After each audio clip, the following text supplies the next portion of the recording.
मंगवा मुक्ति मोर्चा, किसान संघर्ष समिति, इन सब संगठनों की तरफ से आयोजित इस प्रेस वार्ता में आपका स्वागत है। मेरे साथ हैं स्वामी अग्निवेश जी, सारा देश आपसे परिचित है, मंगवा मुक्ति मोर्चा से जुड़े हैं और आर्य समाज की तमाम राष्ट्रपति संस्थाओं के साथ जुड़े रहे हैं। दाहिनी तरफ मेरे साथ हैं डॉक्टर सुनीता, आप मध्य प्रदेश के एमएलए रह चुके हैं। मध्य प्रदेश में इससे पहले जो भयानक गोलीकांड हुआ था मुल्तई में, उस आंदोलन के आप नेता थे और पिछले 20 साल से उस गोलीकांड का जो कुछ है वो भुगत रहे हैं। मध्य प्रदेश के जाने माने किसान नेता हैं और किसान संघर्ष समिति का नेतृत्व करते हैं और NAPM जन आंदोलनों का राष्ट्रीय समन्वय जो है उसके राष्ट्रीय समन्वयकों में से भी नेशनल कन्वीनर है ऑफ द NAPM। साथ हमारे अवीक साहा जय किसान आंदोलन के राष्ट्रीय कन्वीनर है, नेशनल कन्वीनर ऑफ जय किसान आंदोलन, which is part of Swaraj Abhiyan. Swaraj Abhiyan का हिस्सा है जय किसान आंदोलन। हमारे साथ अजीत भाई हैं, श्री अजीत सिंह उत्तर प्रदेश से हैं। आप जय किसान आंदोलन के को कन्वीनर हैं। और हमारे साथ श्री सोमनाथ त्रिपाठी हैं, आप उत्तर प्रदेश से हैं और स्वराज अभियान के राष्ट्रीय कार्यकारिणी में हैं, हमारी राष्ट्रीय संगठन समिति के अध्यक्ष। ये सब साथी थे जो अन्य साथियों के साथ अभी आज ही मंदसौर मध्य प्रदेश का दौरा करके वापस आए हैं। दौरा में मैंने वैसे मंदसौर का नाम ले लिया, लेकिन आप में से कई लोगों को ट्विटर और इस सबसे पता लग गया होगा कि हमें मंदसौर के अंदर पाँव भी रखने नहीं दिया गया।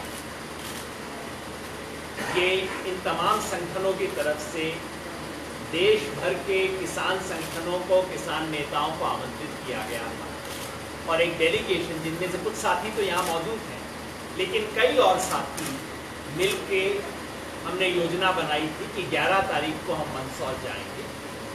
जो साथी यहाँ हैं उनके अलावा मेधा पाटकर हमारे साथ, आप जानते हैं इस समय नर्मदा वैली में बहुत बड़ा संघर्ष चल रहा है, तो उसके तुरंत बाद वो वैली में वापस चली गई, तो वो हमारे साथ यहाँ इस प्रेस कॉन्फ्रेंस में नहीं।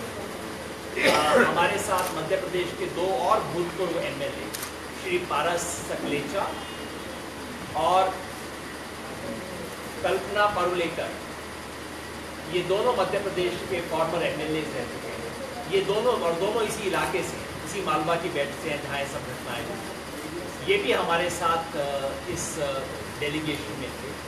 उसके अलावा हमारे साथ ऑल इंडिया किसान सभा के साथी थे, तमिलनाडु, गुजरात, बंगाल, महाराष्ट्र, सब तरफ से किसान संगठनों के प्रतिनिधि आए।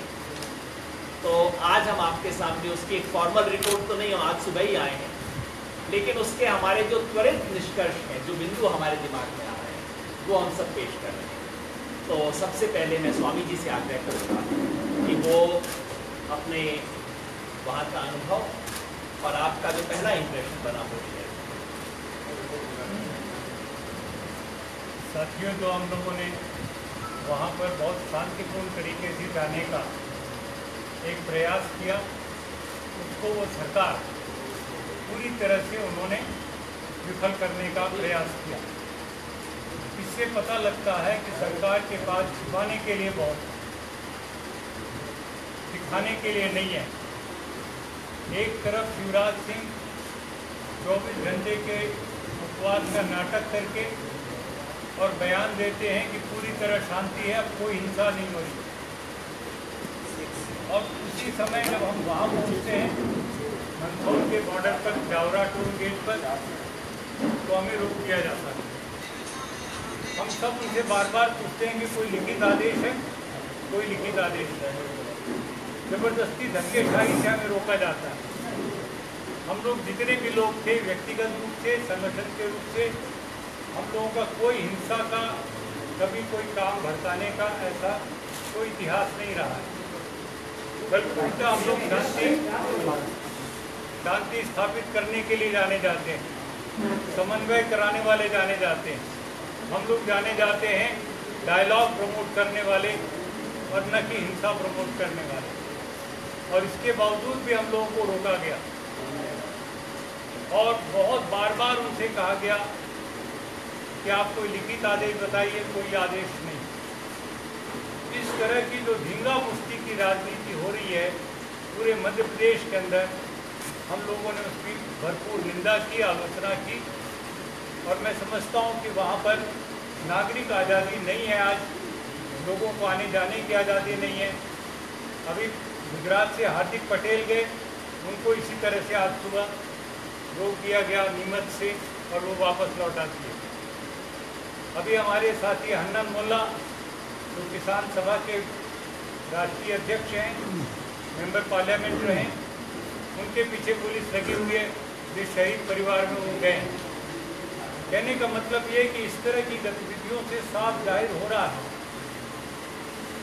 कि देश के तमाम और लोगों को और मीडिया को भी वहाँ जाने की आज़ादी नहीं है। उनको क्या खतरा है हमारी समझ में नहीं आता। इस सब के ऊपर जब हम ये देखते हैं कि उन्होंने कुछ घोषणाएं की, जो कर्ज है उसके ऊपर ब्याज माफ कर दिया जाएगा, उपवास को तोड़ते हुए।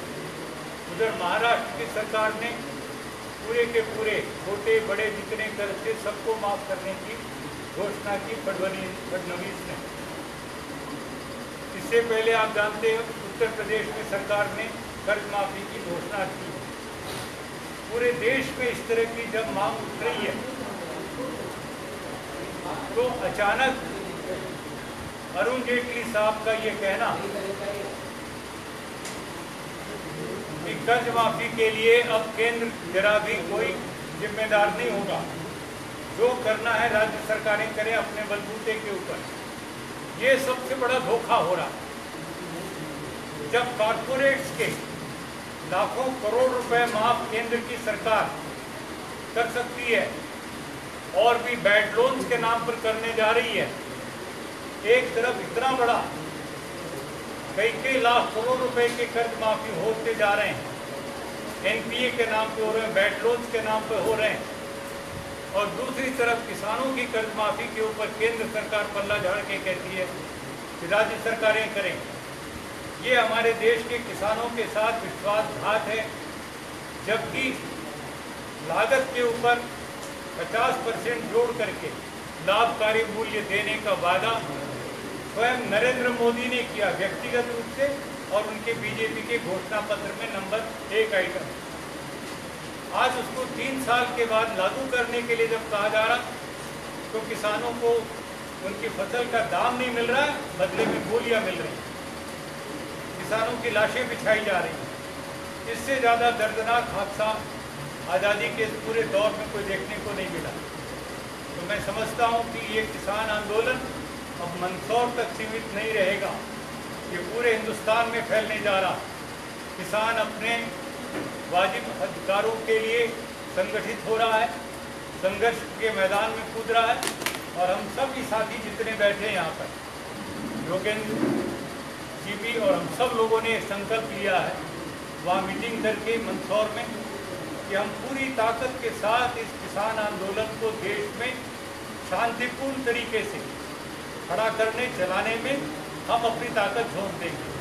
हमारी प्राथमिकताएं आज तक चाहे कुछ भी रही हो अलग अलग, लेकिन अब सब मिलकर के हम ये काम करेंगे और किसानों के साथ जो धोखा हो रहा है उसको हम नहीं होने देंगे। ये आज हमारा संकल्प। स्वामी जी, अब मैं अबीक साहा जी से रिक्वेस्ट करूंगा। वैसे स्वामी जी ने बताया कि एक डेमोक्रेटिक राइट्स का कैसे उल्लंघन हो रहा है। अबीक साहा जो कि नेशनल कन्वीनर हैं जय किसान आंदोलन के, उनसे मैं रिक्वेस्ट करूंगा कि आप बताएं कि वहाँ हम गए तो क्या क्या सिविल लिबर्टीज़ और उस सब का उल्लंघन किया गया, और हम जो इसके बारे में उसके बारे में बताएं। और इंग्लिश में मिक्स कर दीजिए, काफ़ी लोगों की कन्वीनियंस के लिए इंग्लिश अच्छी है। Friends, we were first stopped on 11th of June at a toll plaza in district Ratlam जिले का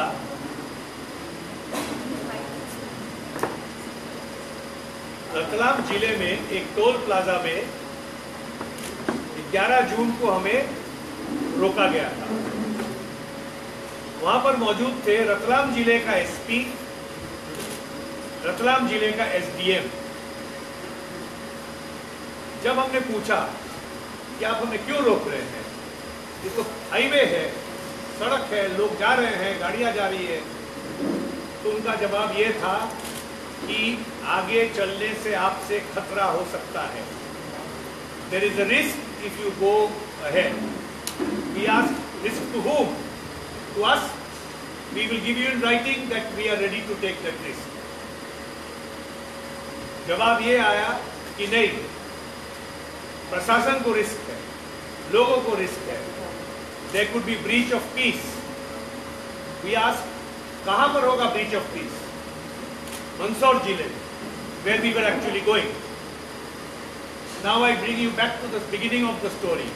This is the SP of Ratlam telling us that there will be breach of peace in Mandsaur, over which he has no jurisdiction, and stopping us in Ratlam, where there was no agitation, no curfew, no 144 at any point of time. ये कानून का अवस्था है मध्य प्रदेश में। जो बोल रहे थे उनको कानून मालूम नहीं है, और हम जो सुन रहे थे हमको मालूम होने के बावजूद भी, क्योंकि we were decided that we shall do it very peacefully. Current situation peace के फेवर में था। इन एनी केस जो आपके सामने बैठे हैं ये पीस के अलावा कभी कुछ किए नहीं। So we all courted arrest. They brought us to a guest house और फिर वहां से हमें छोड़ दिया। So this is the story of law and its violation on 11th of June. मैं वायलेशन से अधिक कोई शब्द ढूंढ नहीं पा रहा हूं। लॉ है ही नहीं मध्य प्रदेश में, ऐसा मुझे लगा। 12 जून 12 तारीख को हम ट्रेन से नीमच जिला गए।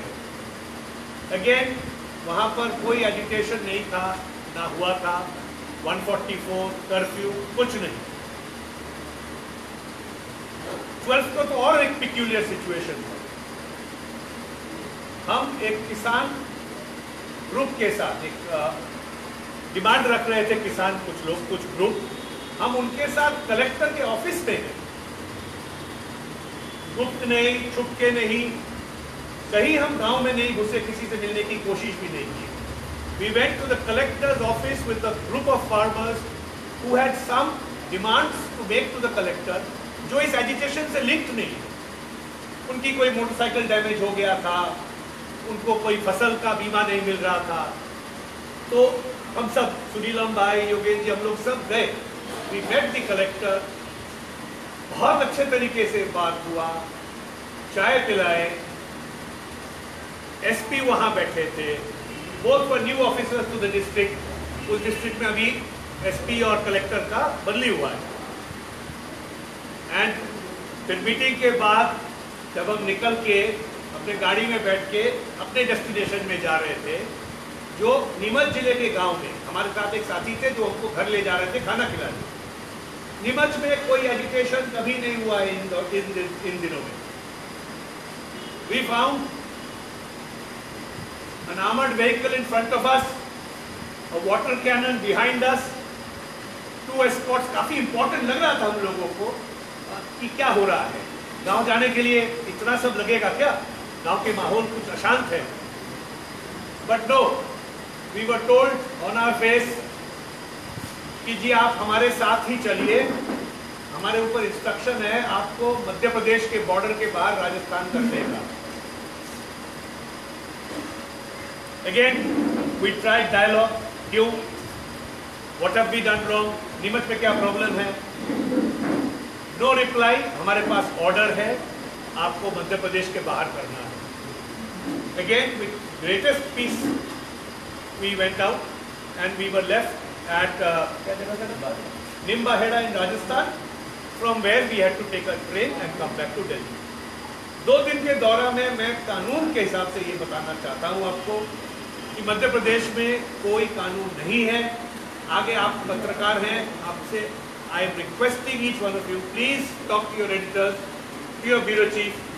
You should go to Madhya Pradesh to find out what is being hidden. Why is the whole state cordoned off? We have tried but not succeeded in the last 2 days. We shall keep trying democratically and legally, but you have duty and power with you. Please find out what's happening. There is apparently something very, very disturbing and hush-hush happening in Madhya Pradesh जो हम और आप नहीं देख सकते हैं. कोई breach of peace की कहानी नहीं हो सकती है, because as I told you, Ratlam में कोई ब्रीच ऑफ पीस का सवाल ही नहीं पैदा होता है. नीमच में कभी ब्रीच ऑफ पीस था ही नहीं, एंड हम कहीं छुप के मंदसौर जिले में घुसे भी नहीं. तो ये हमारे साथ कानून का समझ मध्य प्रदेश में बना है. भाई, अब मैं डॉक्टर सुनीलम से कहूँगा कि वो वहाँ की ग्राउंड रियलिटी इस वक्त क्या है उसके बारे में हमें बताएं. जैसा मैंने बताया, डॉक्टर सुनीलम मध्य प्रदेश के अग्रणी किसान नेताओं में से हैं. आप किसान संघर्ष समिति के संस्थापक रहे हैं. आप आज NAPM, national alliance for people's movement के नेशनल कन्वीनर्स में से एक हैं, और आप 2 बार मध्य प्रदेश के MLA रह चुके हैं मुल्ताई से. 1998 से 2008 तक आप MLA रह चुके हैं मध्य प्रदेश के. डॉक्टर सुनील, जो मध्य प्रदेश में इस समय किसान पूरे 51 जिलों के अंदर आंदोलित है, अपने अपने तरीके से प्रोटेस्ट कर रहा है, और उसका अपना कारण है कि मध्य प्रदेश में 3 साल फसलें बहुत खराब हुई, और जब नोटबंदी हो गई तो जो समर्थन मूल्य के ऊपर खरीद थी वो लगभग बंद हुई, और व्यापारियों ने जो बाजार का दाम था उससे आधा दाम पर भी खरीदना बंद कर दिया, क्योंकि व्यापारियों के पास में कैश नहीं था. और ऐसी स्थिति के अंदर जब वहां पर जो पंचायती राज के इंस्टीट्यूशंस के जो लोग हैं उन्होंने बड़े प्रोटेस्ट किए, जिसमें सरपंच, सचिव और सब लोग शामिल थे, और उसको ब्रूटली कुचलने का काम किया, तब और एक जो किसान आंदोलन की जो स्थिति थी, पहले वहां पर भोपाल में एक बहुत बड़ा किसान आंदोलन हुआ, जाम हुआ पूरा, 400 ट्रैक्टर्स ने किया, उसमें एक समझौता हुआ, उसका पालन नहीं किया गया समझौते का, और उसके बाद में बाड़ी बरेली के अंदर वहां पर एक गोली चालन हुआ, स्टेन गन से गोली चालन हुआ, जिसमें किसान मारा गया. जो बारदाना खरीदना, मतलब माल को भरने के लिए जो बोरा चाहिए होता है वो भी प्रोवाइड नहीं किया था, और इस सब के अंदर बहुत सारे मुकदमे लगे. मतलब स्टेट रिप्रेशन था, और समर्थन मूल्य बहुत कम था, सरकार सुनने को तैयार नहीं थी. ये एक पूरा बैकग्राउंड था, जिस बैकग्राउंड के खिलाफ में किसान अलग अलग जगह पर आंदोलन करने का काम कर रहे थे. और इस बीच में एक कॉल दिया गया कि 1 तारीख से 10 तारीख तक किसानों की हड़ताल होगी. ये कॉल कोई संगठित कॉल नहीं था, इसका कोई नेता नहीं था, लेकिन सब जगह पर ये कहा गया कि हम सब्जी और दूध और फल लेकर के बाजार में नहीं जाए. और हर जगह पर लोग निकले और उन्होंने रोका और मंडियां बंद करने का काम किया. और उसी बीच में होना ये चाहिए था कि ये जो इश्यूज थे ये सरकार को मालूम थे, सरकार को बातचीत करनी चाहिए थी, लेकिन सरकार ने बातचीत करने की बजाय उन्होंने गोली चालन का रास्ता अपनाया. मैं मुल्ताई से आता हूं. 12 जनवरी 1998 को गोली चालन हुआ था. उस समय मुआवजे को लेकर के, जब बहुत फसलें खराब हुई थी, 3 साल तक किसान मुआवजा मांग रहे थे, उनसे मतलब हमसे बातचीत सरकार ने नहीं की, दिग्विजय सिंह की सरकार थी, और गोली चालन किया.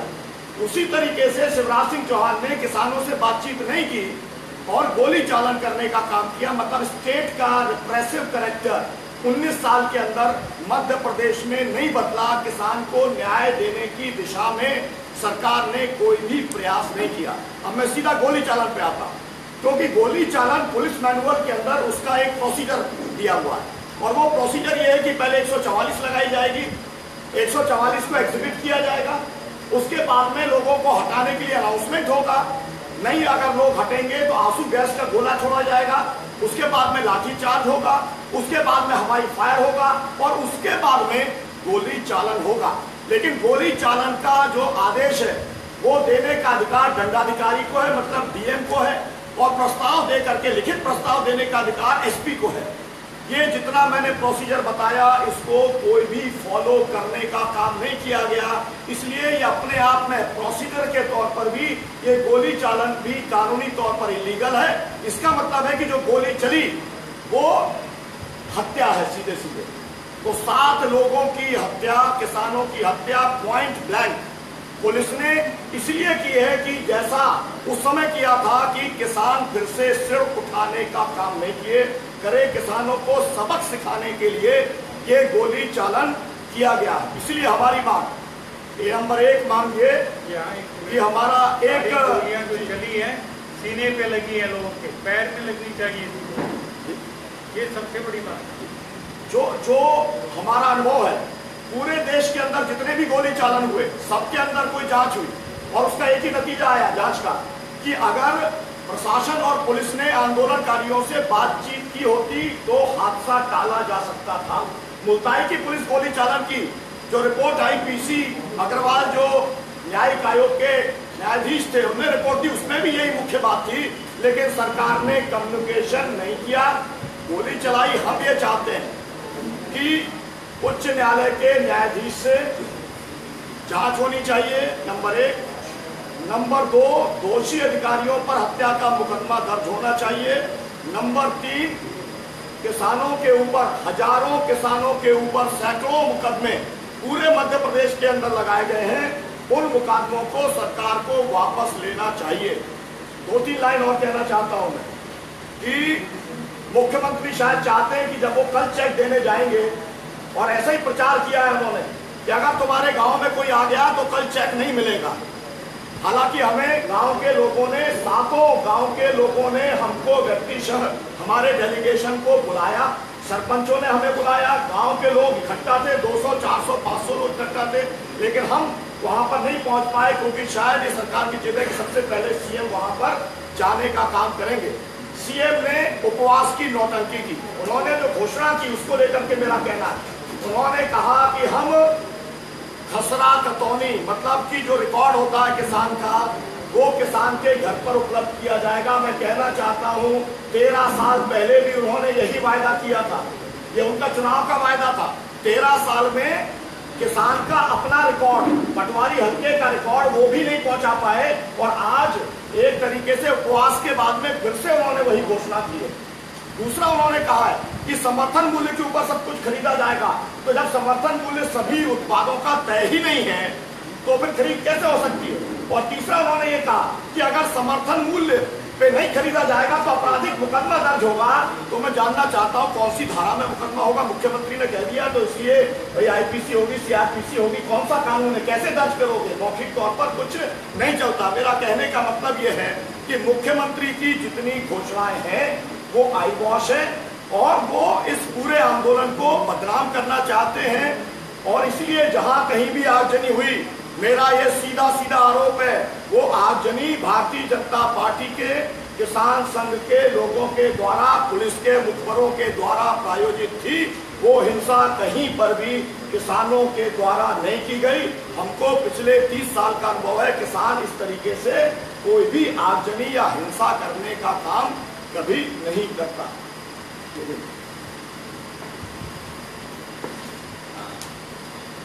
प्रिय साथियों, तो अब तक हमारे साथियों ने जो हमारा डेलीगेशन वहाँ मंदसौर की तरफ गया था उसके अनुभव के आधार पर बताया। पहला तो ये कि मध्य प्रदेश में इस वक्त आतंक का राज, कम से कम उस इलाके में रेन ऑफ टेरर, कोई जा नहीं सकता, कानून है नहीं है, प्रतिबंध है नहीं है, लेकिन आप वहाँ जा नहीं सकते। क्यों? क्योंकि मुख्यमंत्री आने वाले हैं। मैंने अपने जीवन में कम से कम 10-15 जगह पुलिस फायरिंग की इन्वेस्टिगेशन की है। ये मैंने कभी नहीं देखा कि पुलिस फायरिंग के 1 हफ्ते बाद भी आप उस जगह पे जा नहीं सकते। मैंने फायरिंग के 24 घंटे के अंदर उस जगह पे जाके इन्वेस्टिगेशन की है, आई विटनेसेस से बात की है, रिकॉर्ड किया है, रूटीन होता है, सब तरफ हुआ है। लेकिन ये पहली बार देख रहा हूँ कि एक सप्ताह बीत गया, आपको वहाँ उस इलाके में, उस गांव में, पड़ोस के जिले के गांव में जाने की अनुमति नहीं मिल रही। जरूर बहुत कुछ है जो छुपाया जा रहा है, हम नहीं जानते क्या छुपाया जा रहा है, लेकिन ये तय है कि कुछ छुपाया जा रहा है, किसी कुछ है जिसके बारे में सरकार बहुत घबराई हुई है, और वो सच बाहर आना चाहिए। इस देश की जनता को हक है जानने का, किसानों को हक है जानने का कि हुआ क्या हुआ। दूसरा, जैसा आपने बताया, कम से कम इतना तो हम जानते हैं कि जिस व्यक्ति को गोली चलाने का आदेश देना चाहिए था, उस व्यक्ति ने तो नहीं दिया, क्योंकि वो नेशनल टेलीविजन पे कह चुका है उस दिन शाम को कि गोली चली नहीं। तो जाहिर है उस दिन सुबह उसने रिटर्न ऑर्डर नहीं दिया होगा, जब वो शाम को बोल रहा है कि गोली नहीं चली, ऐसा कुछ हुआ ही नहीं। तो ये तो कम से कम तय है, इसमें कोई खास खुफिया जानकारी की हमें जरूरत नहीं। And he was the person who was supposed to have signed the orders, जो शाम को कह रहा है कि ऐसा कुछ हुआ ही नहीं और मैंने कोई ऐसा आदेश नहीं दिया। दोनों बातें साफ कह रहा है, ऑन रिकॉर्ड कह रहा है। तो जो हुआ है उसमें उसे किसी ना किसी तरह से एक मर्डर की संज्ञा दी जाए। यहाँ ये भी मैं आपको याद दिला दूं कि सभी किसान गोली से नहीं मरे हैं। आखिरी किसान जिसकी मौत हुई है उसको फायरिंग सब कुछ होने के बाद पीट पीट के मारा गया और वो मरा। तो सिर्फ फायरिंग में ये नहीं कि एक इंसिडेंट में अचानक पुलिस फोर्स कहीं फंस गई, कुछ अचानक गलती से फायरिंग हो गई, नहीं साहब, उस सब के बाद भी ब्रूटल पिटाई कर करके मारा गया है। वो मीटिंग के लिए जा रहा था, किस गांव का? वो उस मीटिंग के लिए जा रहा था, रास्ते में रोक के पकड़ के मार मार के उसकी हत्या की गई पुलिस के द्वारा। तो ये सच्चाई है जो हमारे साथियों ने रखी। एक सवाल जो बार बार पूछा जाता है कि मध्य प्रदेश में ऐसा क्यों हो रहा है? मध्य प्रदेश तो सक्सेस स्टोरी है। हम सबको सरकारी प्रेस कॉन्फ्रेंस में पिछले 3 साल से बताया जा रहा है कि मध्य प्रदेश एग्रीकल्चर की सक्सेस स्टोरी है। 20%, किसी भी बीजेपी के प्रवक्ता से पूछ लीजिए, कुछ भी सवाल पूछ लीजिए, वो एकदम बोलेगा 20% सक्सेस रेट, अवार्ड्स, कांग्रेस सरकार के अवार्ड, सब वो रटी रटाई कहानी शुरू कर देता है। यही इस देश की प्रॉब्लम कि यहाँ की सारी एग्रीकल्चर पॉलिसी प्रोडक्शन ओरिएंटेड है, प्रोड्यूसर ओरिएंटेड है। फोकस उत्पादन पे है, कितना उत्पादन हो गया, उत्पादक को क्या हुआ वो जाए भाड़ में, उसको कुछ भी हो उसे तो फर्क नहीं पड़ता, उस पर फोकस नहीं। जब हम देखते हैं कि मध्य प्रदेश में क्या हो रहा था तो कई तथ्य हैं जो हमारे सामने आए। शुरुआती तौर पे कोई कॉम्प्रिहेंसिव रिपोर्ट नहीं है, लेकिन जैसा कि आप जानते हैं डिमोनेटाइजेशन का बहुत बड़ा असर पड़ा है डिमांड पे। डिमांड वहाँ एकदम गिर गई, इसका वहाँ असर पड़ा। पिछले महीने तक बैंकों में रेस्ट्रिक्शन थे कि किसान अपना पैसा विड्रॉ नहीं कर पा रहे। किसान अपना प्रोड्यूस बेच पाए उसके लिए उसे मिनिमम सपोर्ट प्राइस चाहिए। मिनिमम सपोर्ट प्राइस को बनाने में कितनी खामियां हैं आप सब जानते हैं। ये बहुत बड़ा फ्रॉड है किसानों के साथ, मगर उसे आप छोड़ दीजिए। हम मान लेते हैं कि मिनिमम सपोर्ट प्राइस डिक्लेयर हो गया तो किसान को मिल जाता होगा, ऐसा कुछ नहीं है। मिनिमम सपोर्ट प्राइस लेने के लिए किसान को रजिस्टर करना पड़ता है मध्य प्रदेश में। रजिस्ट्रेशन करने के लिए आधार कार्ड देना होगा उसे, उसको पेमेंट, आधा पेमेंट बैंक से जाएगा। हम सब सोचेंगे बहुत अच्छी बात है, बैंक से पेमेंट जा रहा है, नहीं साहब, उसमें कंडीशन लगी हुई है। जैसे ही बैंक में पेमेंट जाएगा, बैंक आपको आपका पैसा नहीं देगा, पहले अपना लोन काटेगा। और वो लोन क्रॉप लोन हो तो, पुराना स्कूटर का लोन हो तो, ट्रैक्टर का लोन हो तो, as you know this is completely illegal. एक बैंक में अगर आपने उस बैंक से लोन लिया है, उस बैंक में आपका सेविंग अकाउंट है, तो बैंक आपके सेविंग अकाउंट से पैसा विड्रॉ नहीं कर सकता। That's violation of law. Madhya Pradesh में लिख के कानूनन ये हो रहा है कि किसान की फसल की खरीदी का जितना पैसा उसके अकाउंट में आता है उसमें up to 50% of that bank सीधा अपना लोन काट लेता है किसान को, बिना बताए, उसकी बिना परमिशन। और ये भी हमने सुना कि अगर 50 क्विंटल से ज़्यादा गेहूं किसान बेचता है तो नियम ये बनाए कि फिर उसका जो उसे गरीबी का राशन कार्ड मिलता है वो डिलीट हो जाएगा, क्योंकि वो रिच फार्मर हो जाएगा उसके बाद। तो अब किसान कैसे बेचेगा? बेचने में नुकसान है, इधर 50 क्विंटल बेचेगा, उधर उसका राशन कार्ड का कैटेगरी बदल जाएगा। ये सब हो रहा है और इस सब का नतीजा ये है कि हम दिल्ली बैठ के जो सोचते हैं कि किसान को जो भाव मिल रहा है वो भाव उसे नहीं मिल रहा। हम आपके पास टेबल अभी सर्कुलेट करेंगे। ये नीमच की है, नीमच वहाँ बहुत बड़ी मंडी है। नीमच, मंदसौर, रतलाम, ये 3 बहुत बड़ी मंडियाँ हैं वहाँ पे। नीमच बहुत बड़ी मंडी है, खासतौर पे कुछ ये छोटे छोटे जो प्रोड्यूस माने जाते हैं, इस सब का देश में बहुत बड़ा सेंटर है। कलौंजी, लहसुन, जीरा, इन सब का बहुत बड़ा सेंटर है। हम यहाँ आपको 20 मई को क्या दाम है, 20 मई को नीमच मंडी में एक्चुअली क्या दाम है और उससे एग्जैक्टली 1 साल पहले क्या दाम है, उसकी एक टेबल आपको सर्कुलेट कर रहे हैं। टेबल हमारी नहीं है, वहाँ के लोकल न्यूज़पेपर से ली हुई है। अगर ये नेशनल डेलीज के फ्रंट पेज पे छपती तो बहुत अच्छा रहता है। ये एक्चुअली किसान को क्या मिल रहा है, ये नीमच मंडी के दाम है। मैं आपको 5-7 फसलों के बता देता हूँ। और ये पॉइंट ये कि एक आधी फसल में ऊंचा नीचा हर साल होता रहता है, लेकिन इस बार कुछ हुआ है जो बहुत सिस्टमेटिक हुआ। सब फसलों के दाम डाउन। पिछले साल गेहूं मिल रहा था 1550 से 1920 रुपए तक। ये टेबल आपको हम दे देंगे। इस साल 14 से 66 से 1870 रुपए, यानी कि लगभग 100 रुपया डाउन गेहूं चल रहा है इस बार। उड़द पिछले साल 10,300 से 10,900 रुपए बिकी है उसी मंडी में उसी दिन। इस बार 4,700 से 5,300 रुपए बिक रही है, आधे से कम हो गई है उड़द के दाम।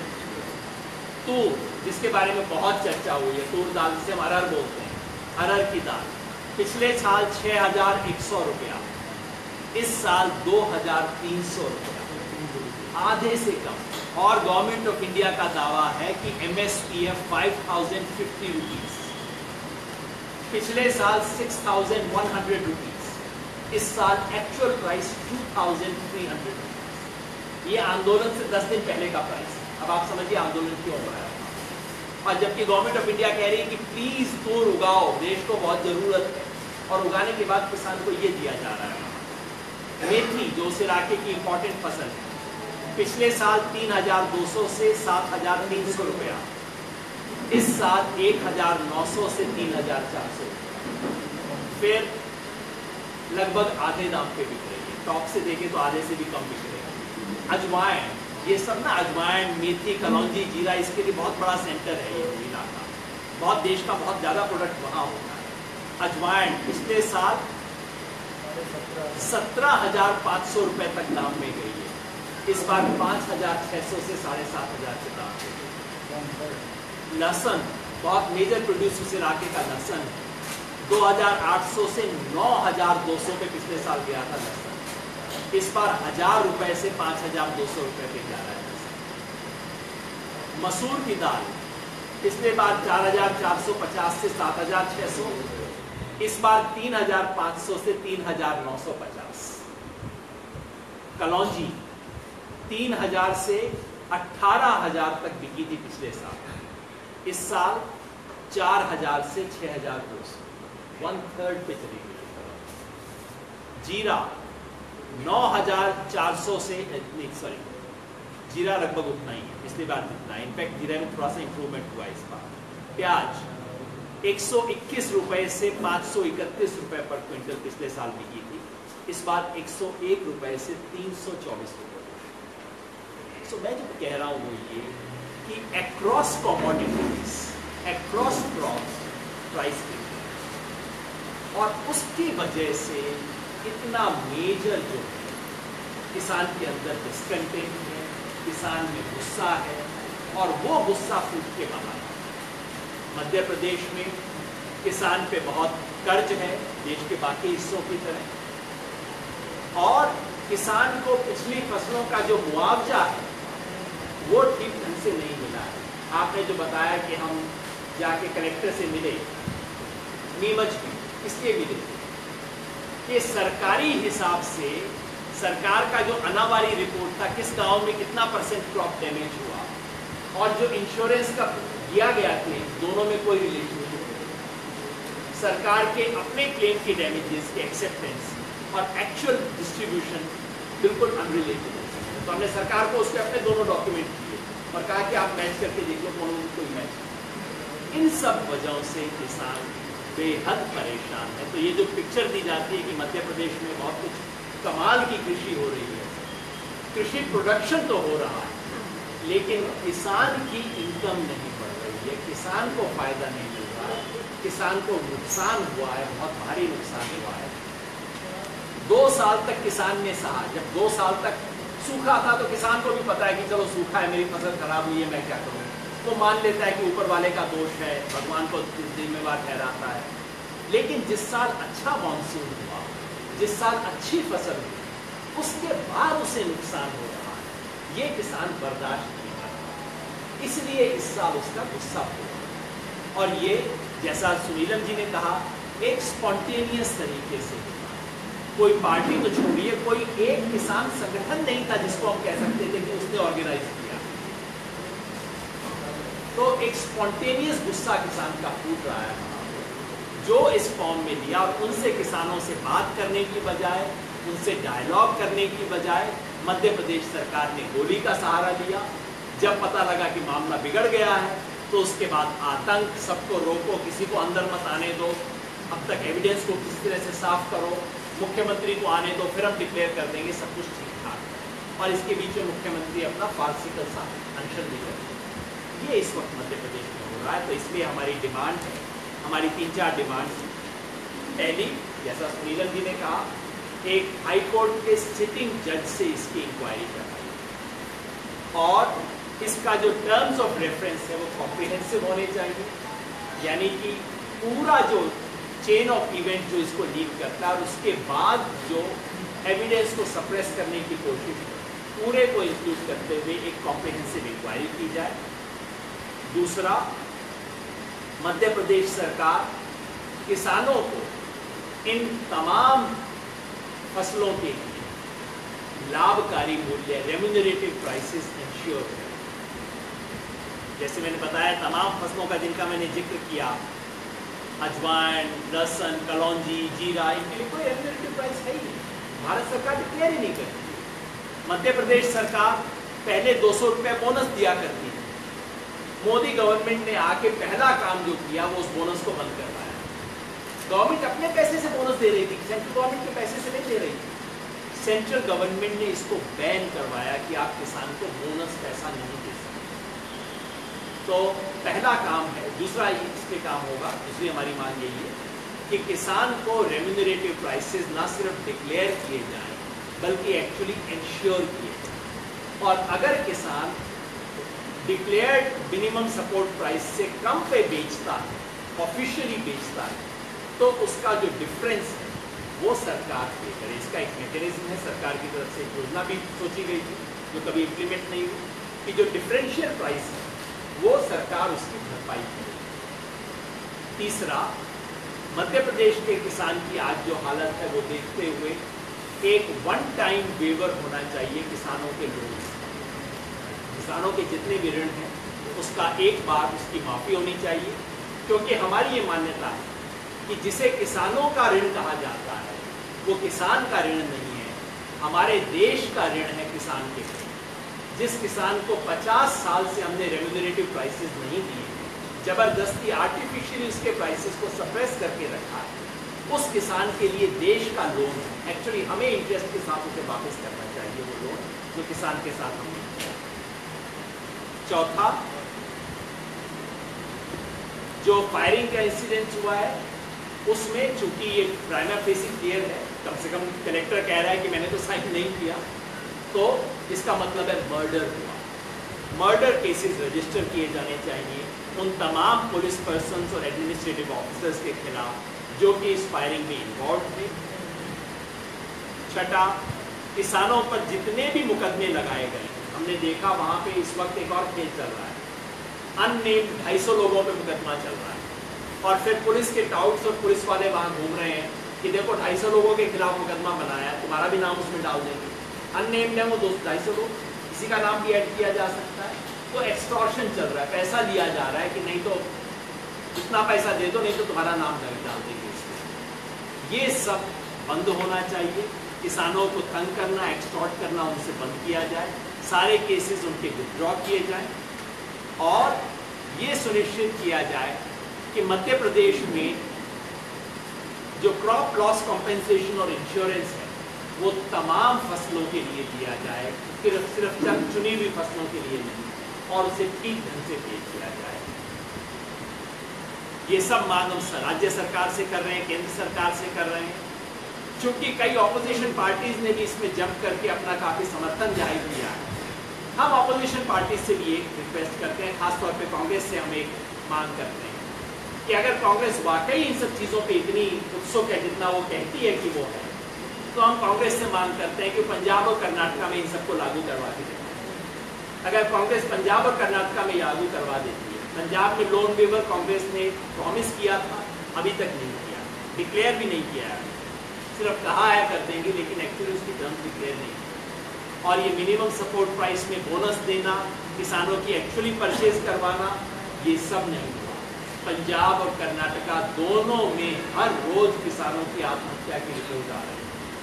कांग्रेस वहां सुनिश्चित करके दिखाए, देश के किसान उनको गंभीरता से लेना शुरू करें। इसके साथ ही अंत में मैं ये भी बताना चाहता हूँ, हम सब अपने संगठन की तरफ से क्या करेंगे।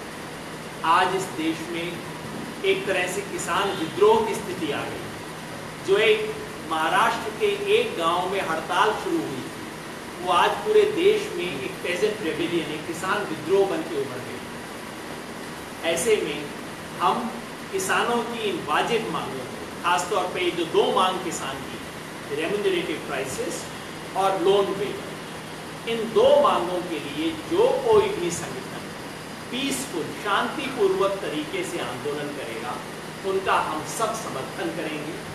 हम कोशिश करेंगे कि हम सब किसानों का कोऑर्डिनेशन करें। हम मध्य प्रदेश में गोली चालन की घटना पे चूंकि सरकार तो गंभीर लगती नहीं उसके बारे में जांच करवाने के लिए, तो हम ये घोषणा करते हैं कि हम एक इंडिपेंडेंट ट्राइब्यूनल बनाएंगे, एक independent citizens tribunal to find out facts about firing in Madhya Pradesh. देश में कई बार ऐसा हुआ है, ऐसी बड़ी घटनाओं के बाद जब सरकार पूरा सच बताने में इंटरेस्टेड नहीं होती, तो इंडिपेंडेंट सिटीजन्स ट्राइब्यूनल बनता है, जिसमें हम प्रतिष्ठित लोगों को बुलाएंगे, जिसमें हम जुडिशरी, एडमिनिस्ट्रेटिव सर्विसेज और मीडिया से सीनियर लोगों को लेके वहाँ एक इंडिपेंडेंट ट्राइब्यूनल से रिक्वेस्ट करेंगे कि वो वहाँ के पूरे फैक्ट जनता के सामने रखें। और 6 तारीख को पुलिस फायरिंग का 1 महीना जब पूरा होता है, 6 जुलाई को 1 महीना पूरा होता है, उस दिन वहीं मध्य प्रदेश में उन शहीदों की स्मृति में पूरे देश भर के किसानों को बुला के एक महापंचायत का आयोजन करेंगे। On 6th of next month, we, in coordination with large number of farmers organizations, plan to organize a Mahapanchayat in Madhya Pradesh to commemorate those farmers who were killed and to decide the direction of farmers' movements in future. हम उनको एक शुरुआती श्रद्धांजलि दे के आए हैं। रतलाम में हमने श्रद्धांजलि सभा की, क्योंकि मंदसौर में करने की परमिशन नहीं मिल रही थी, लेकिन हम चाहेंगे कि 6 तारीख को, अगले महीने की 6 तारीख को देश भर के किसान आके उनको श्रद्धांजलि दे सकें, एक पीसफुल, नॉन वायलेंट और डेमोक्रेटिक तरीके से किसानों के आंदोलन को आगे चला सकें। इन किसानों के आंदोलन के लिए हमारा एक सिंपल सा नारा है, जो पूरे देश के किसान विद्रोह का नारा हो सकता है। हमें क्या चाहिए? हमें चाहिए घाटा मुक्त खेती, घाटा मुक्त खेती, कर्जा मुक्त किसान, जहर मुक्त खाना, क्योंकि शहरों में उनका जहर पहुंच रहा है सारे, जहर मुक्त खाना और आत्महत्या मुक्त भारत। इस नारे को लेके हम देश भर में किसान आंदोलन को मजबूत करने का काम करें। मैं फिर दोहरा दूं, घाटा मुक्त खेती, कर्जा मुक्त किसान, जहर मुक्त भारत और आत्महत्या, जहर मुक्त भोजन और आत्महत्या मुक्त भारत, इस नारे को लेके हम कोशिश करें। आपने बहुत धीरज से हमारी बात सुनी, बहुत बहुत शुक्रिया। कोई भी प्रश्न हो किसी भी तरह का, इनमें से किसी से भी आप पूछना चाहें